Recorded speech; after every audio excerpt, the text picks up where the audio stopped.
Persian mythology are traditional tales and stories of ancient origin, all involving extraordinary or supernatural beings. Drawn from the legendary past of Iran, they reflect the attitudes of the society to which they first belonged, attitudes towards the confrontation of good and evil, the actions of the gods, yazats, and the exploits of heroes and fabulous creatures. Myths play a crucial part in Iranian culture, and our understanding of them has increased when we consider them within the context of Iranian history. For this purpose we must ignore modern political boundaries and look at historical developments in the Greater Iran, a vast area covering the Caucasus, Mesopotamia, Anatolia, and Central Asia, beyond the frontiers of present-day Iran. The geography of this region, with its high mountain ranges, plays a significant role in many of the mythological stories. The second millennium BCE is usually regarded as the age of migration because of the emergence in western Iran of a new form of Iranian pottery, similar to earlier wares of northeastern Iran, suggesting the arrival of the ancient Iranian peoples.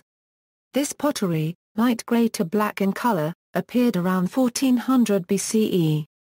It is called Early Grey Ware or Iron Eye, the latter name indicating the beginning of the Iron Age in this area. Key texts: the central collection of Persian mythology is the Shahnameh of Ferdowsi, written over 1,000 years ago. Ferdowsi's work draws heavily, with attribution, on the stories and characters of Mazdaism and Zoroastrianism, not only from the Avesta, but from later texts such as the Buntushn and the Denkard as well as many others.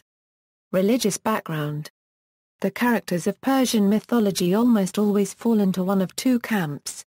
They are either good, or they are evil.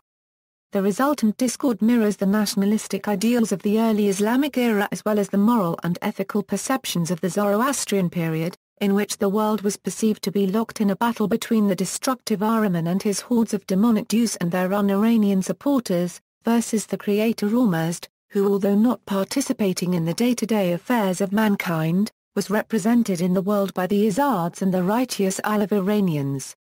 Good and evil. The most famous legendary character in the Persian epics and mythology is Rostam. On the other side of the fence is Yazats, a symbol of despotism who was, finally, defeated by Kava the blacksmith who led a popular uprising against him. Yazats was guarded by two vipers which grew out from both of his shoulders. No matter how many times they were beheaded, new heads grew on them to guard him. The snake, like in many other mythologies, was a symbol of evil, but many other animals and birds appear in Iranian mythology, and, especially, the birds were signs of good omen. Most famous of these is Simorgh, a large beautiful and powerful bird. And Homer, a royal bird of victory whose plume adorned the crowns.